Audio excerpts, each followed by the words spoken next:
It's March, baby. The madness. The madness begins with conference tournaments. It really does. And the conference tournaments were interesting. I mean, all across the board.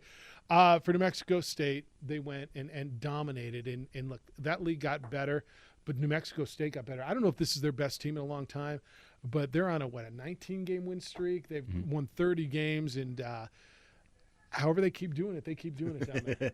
They do what they do. And, the dominance they've had in the WAC, and you're right, that conference has gotten better over time, but the Aggies remain on top of it, and they are absolutely the team to beat. How do they keep getting players down there? It's impressive, and I think once you kind of get that track record of success, it gets you in with top JUCO players.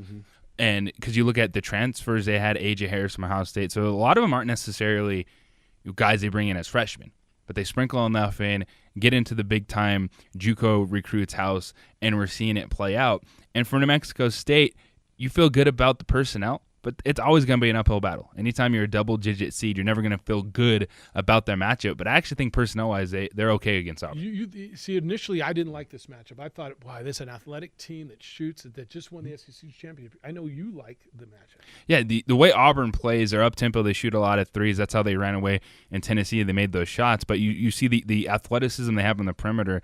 And you look at Auburn, they play one forward, two guards. That's the core, about 30 minutes a game for those three players, and they mix and match. And I think New Mexico State can at least match them personnel-wise. Yeah, and doesn't that up-tempo style that Auburn plays kind of play into New Mexico State's hands because they want to get up and down the court. They want to shoot threes as well. And if those threes are falling, I mean, they can hang with a lot of teams. But also, too, New Mexico State, their personality is defensive first. Sure. And if Auburn just gets in a little bit of a rut, misses some shots, not feeling great, New Mexico State's a perfect team to make that close in the second half. Make shots. Win games, huh? Lobos, they win their first game. They played 3 good halves in Vegas. The first half was abysmal, and then 3 good ones, and then the Vance Jackson emergence. I don't know if I feel any better about them coming out of it. I know some people do.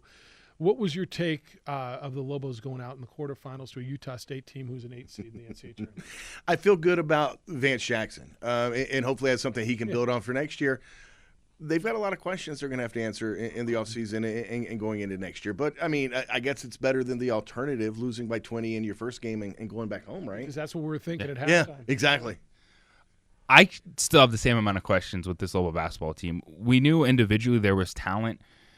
We talked about it all season long, but it was still, why did Paul Ware mismanage this team much? Why did he have such a wrong feel of thinking this was going to be an offensive team from the perimeter, shooting threes, making shots? I like Vance Jackson going forward. I think we all knew he was going to be good. There was just so much pressure put on him once Jaquan Lau went down. Top of the list is Paul Ware. What is this team going to look like in terms of style of play next year? Yeah, they're done. The ladies are in the WNIT. Aggie women are in the NCAA tournament. It's an exciting time.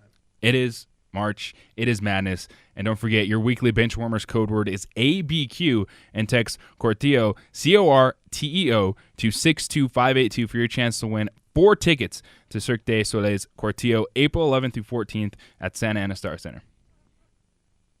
Boy, that's a mouthful. Oh, you should have Trujillo read that. Yeah.